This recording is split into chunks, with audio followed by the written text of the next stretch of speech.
nosso Deus e Pai, muito obrigado, Senhor, pela certeza de que o Senhor em breve virá aos do céu. Obrigado pela graça e a misericórdia, pelo seu sangue vertido na cruz, que nos concede a possibilidade de vivermos eternamente contigo. Viemos aqui, Pai, para ter um momento especial contigo. Queremos abrir nosso coração, queremos suplicar o Espírito Santo que preencha nossas vidas. Tu nos tomes, Senhor, em tuas santas mãos.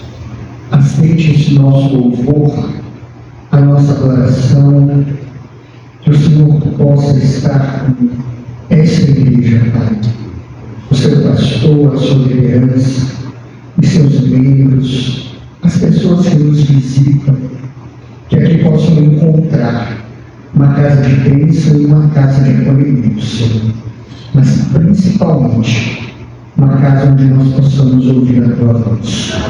Se faça presente em nossas vidas. Nós suplicamos e rogamos no nome de Cristo Jesus, nosso Salvador. Boa noite. Boa noite, Senhor. Bem de semana, correria. Estamos aqui na casa de Deus e ouvindo testemunhos tão lindos como esse. E meu pai começou a falar que eu confesso que as lágrimas vieram. Passei muito tempo nesse ministério do orador e isso marcou muito. Quando ele fala de saudade, não tem como não lembrar. E é muito bonito ver. Eu, inclusive, na época minha de Salvador, eu fui muitos anos atrás, muita coisa mudou, né? Graças a Deus, coisas vão melhorando, e para melhor. E nós não tínhamos essa tradição de semana do mês, eu não sabia. Eu vi o irmão Guardo chegando, saindo do carro de Lenço, eu lembrei dele. Evento especial do Salvador, não sabia que se tratava na semana em que todo o Salvador nos lenços a semana inteira. Isso é fantástico. E realmente eu tenho certeza que muitas pessoas são reencontradas através desse lenço que vocês estão usando. A reflexão dessa noite está aí, reconhecendo Deus. O texto que está aí também, João 17, verso 3, se você estudou a lição segunda-feira, ele estava lá. Diz assim: e a vida eterna é esta, que conheço a ti, o único Deus verdadeiro, e a Jesus Cristo, a quem envias. Nós temos um objetivo, um alvo a alcançar, vida eterna. E para alcançar, diz o texto, precisamos conhecer o Deus verdadeiro. E o que a lição questiona para a gente, o contexto que eles estudaram, lembra? O contexto de Moisés, ele faz essa pergunta para nós na lição de segunda-feira. Eu gostaria de iniciar fazendo essa interrogação, ao final, esperamos que nós consigamos responder essas duas perguntas aí. Você conhece a Deus ou apenas tem informações sobre Ele?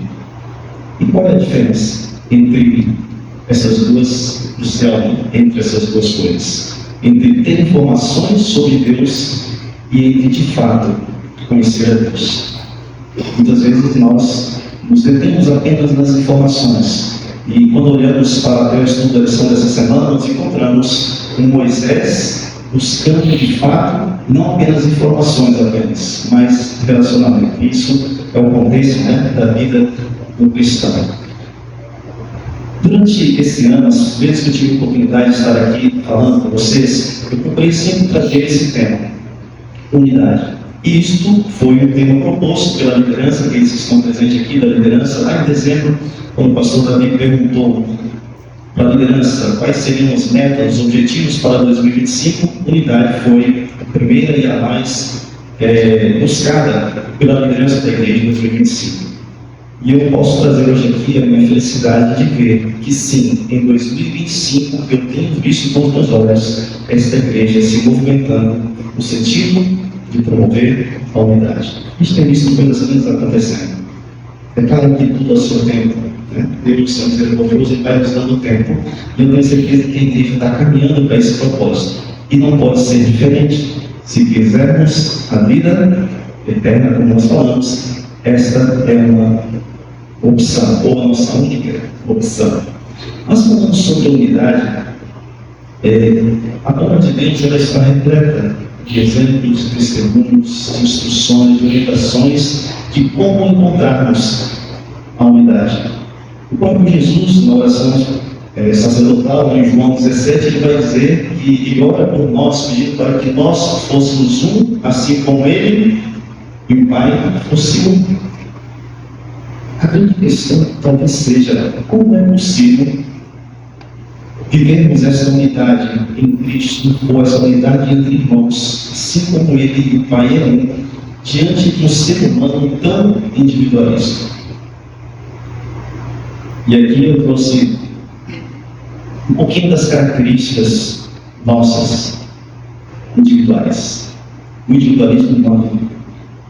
O fator biológico ele traz uma genética única, um temperamento de saúde única, exclusiva. Nós temos características físicas únicas também. Cada um aqui tem a sua.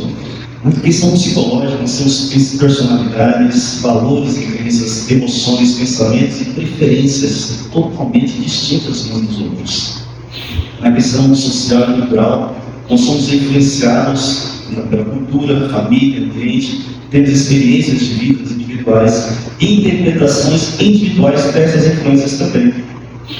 Desde o ventre da nossa mãe, nós já temos ambientes diferentes, mesmo aqueles que são nascidos da mesma mãe, têm experiências de vida diferentes. Observe que a tendência da humanidade parece que, ao invés dela viver a unidade proposta por Cristo, nós sermos distintos, porque nós temos cada um uma experiência diferente. O resumo de tudo isso, então, diz que a individualidade humana é o que torna cada pessoa única. Resultado da interação entre biologia, psicologia, cultura e experiências pessoais. A pergunta é possível vivermos a unidade proposta por Cristo?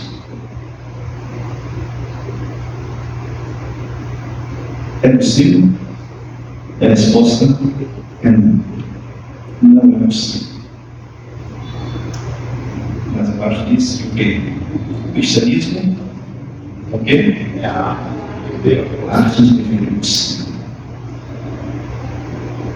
O cristianismo é a arte de viver o impossível. Não é possível vivermos a unidade proposta por Cristo, assim como não é possível nós amarmos a Deus e ao próximo como nós mesmos, como não é possível guardar o sábado, não é possível você e eu estarmos aqui hoje.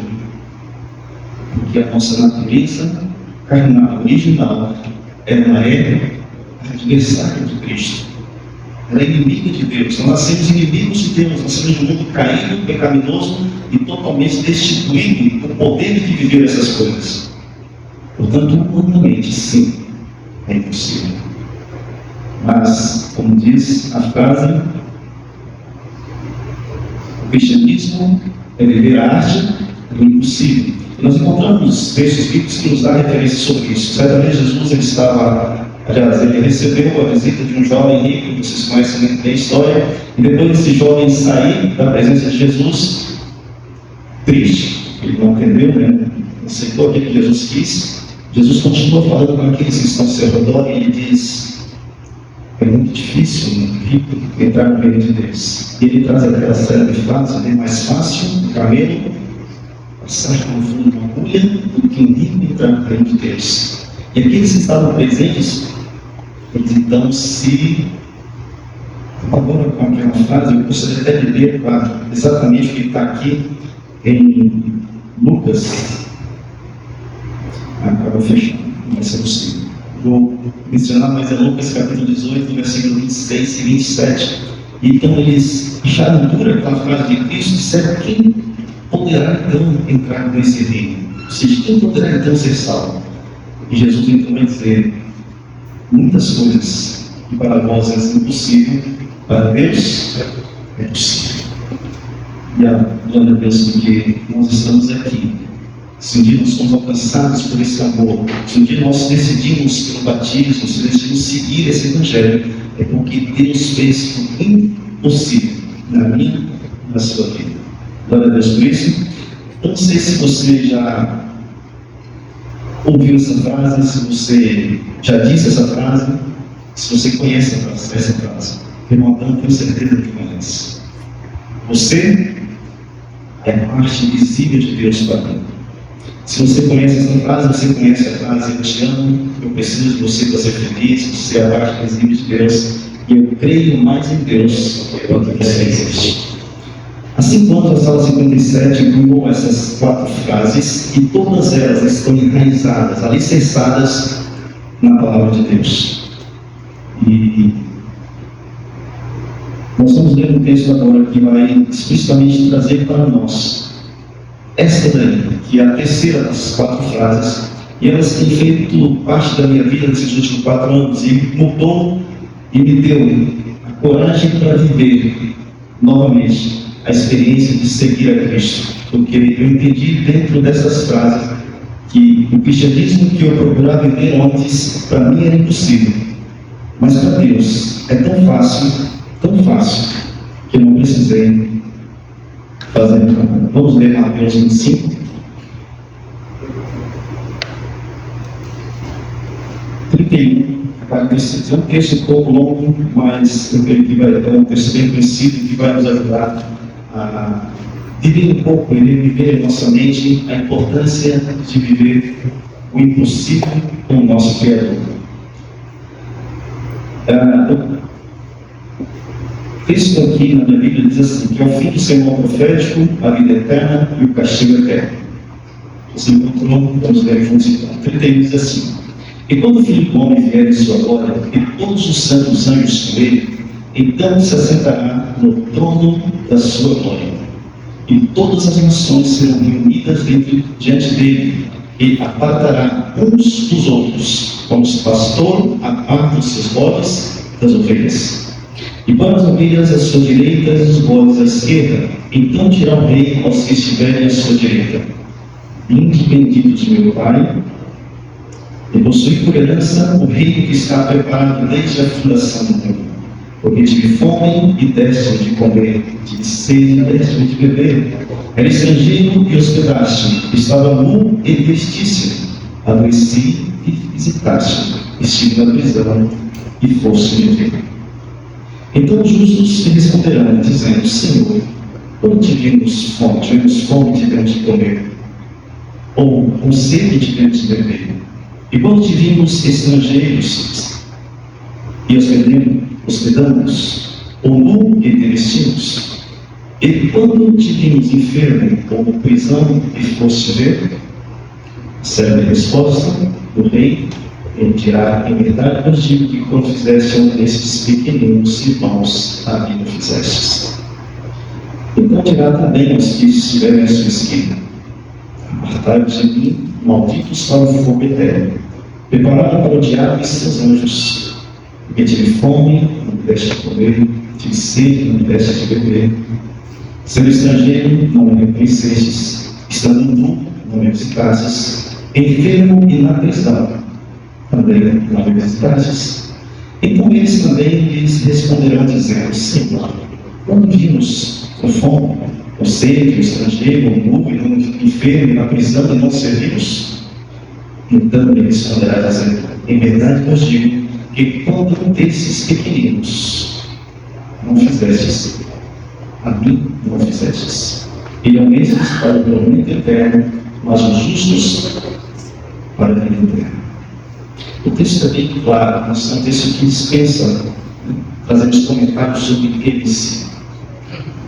Mas nós temos a oportunidade de, ao refletir nesse texto, entendermos e buscarmos aqui. Eu quero trazer agora a mensagem, o tema da mensagem que eu escolhi para hoje: reconhecer a Deus. Observe que as pessoas, tanto aqueles que foram percebidos por Deus e aqueles que foram rejeitados, eles deixaram de reconhecer a Deus no seu próximo. Necessariamente o conhecer a Deus aqui não era, como uma frase dizia, apenas ter informação sobre Deus, mas reconhecê-lo no seu próximo. Todos aqueles que fizessem a um desses, a mim o fizestes. Lendo ontem esse livro, Palavra de Jesus, no capítulo 27, eu encontrei esse texto assim: ó, os anjos do céu estavam ao lado do samaritano que cuidou do estrangeiro ferido. E agora para nós, os anjos das cortes celestiais, assim a todos quantos fazem o serviço de Deus, cuidando dos seus filhos. E aqui, todos os homens, observe, todos os homens são de uma família pela criação, e todos são um pela redenção.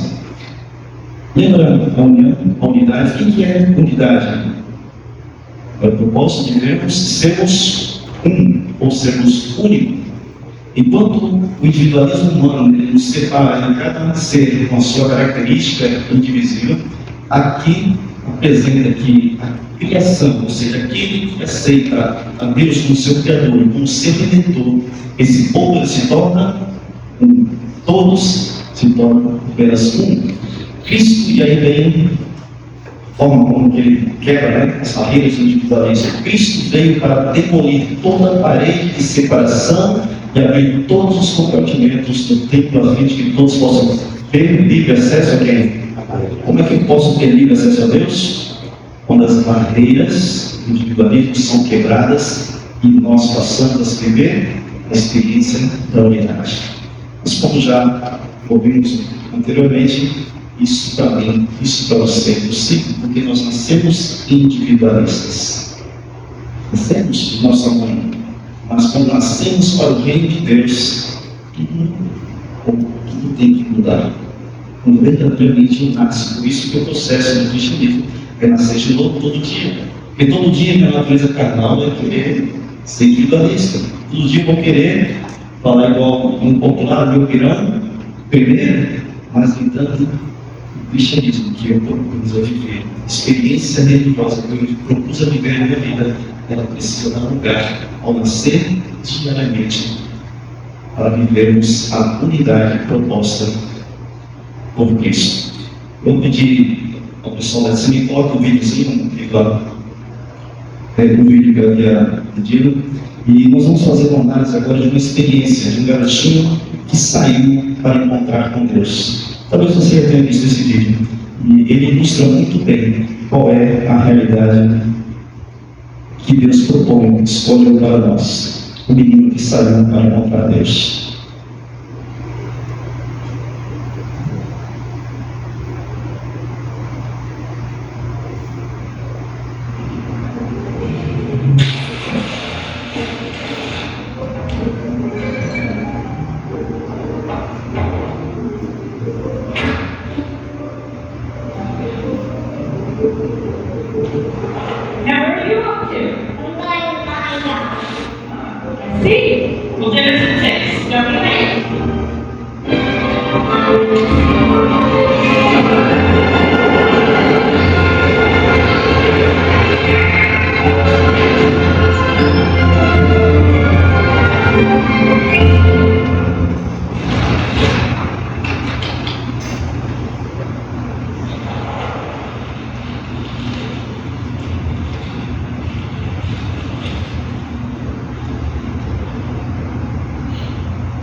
Obrigado, irmãos.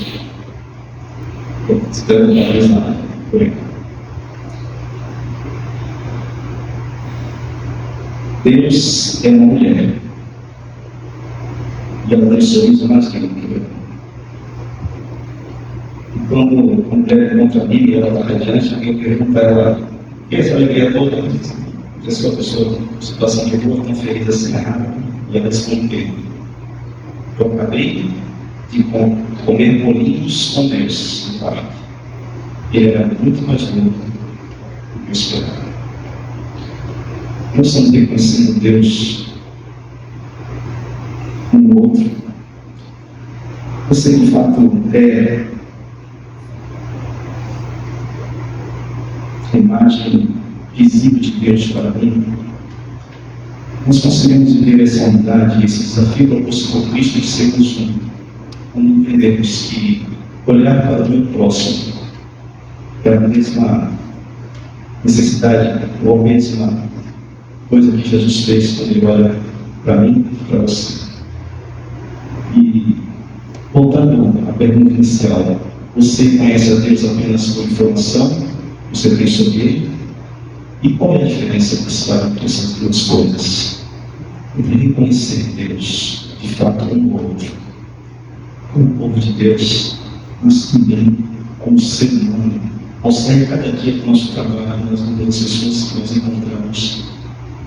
Essa criança, claro, não vive, mas quantas vezes nós encontramos pessoas assim e várias vezes passamos por elas. Semana passada, isso acontece todos os dias no trânsito, eu sei que acontece com vocês. Eu estava parado na sinaleira e sempre tem crianças com mães pedindo, e a minha frente tinha uma caminhonete grande. E de repente, esse sinal já estava abrindo, ele baixou o vidro, chamou a criança e deu R$5. A criança foi correndo, pegou e voltou para a mãe dele enorme, falecendo os R$5. Simplesmente para aquele homem que doou não faz falta, mas para aquela criança parece ter sido o pão daquele dia. Jesus nos chamou para isso. Para sermos luz, para sermos sal, para sermos esperança, para sermos bênção. Assim como Ele chamou Abraão para que através dele, a nação abençoasse todos os povos da terra, e em você existimos para isso. E independe do que o outro lado nos responda, independe do que vem de lá para cá, às vezes vem pedra, às vezes vem ofensas, não importa. Se quisermos viver o impossível de Deus, Ele está disposto a fazer essa vida. Se você está aqui, o que você está vivendo? Mas nós não podemos também parar no tempo. Esse impossível, ele vai subindo de degrau a degrau todos os dias. Até que um dia nós possamos, como cantamos no início, vê-lo face a face. Mas enquanto ele não vem, você é o Deus que eu enxergo.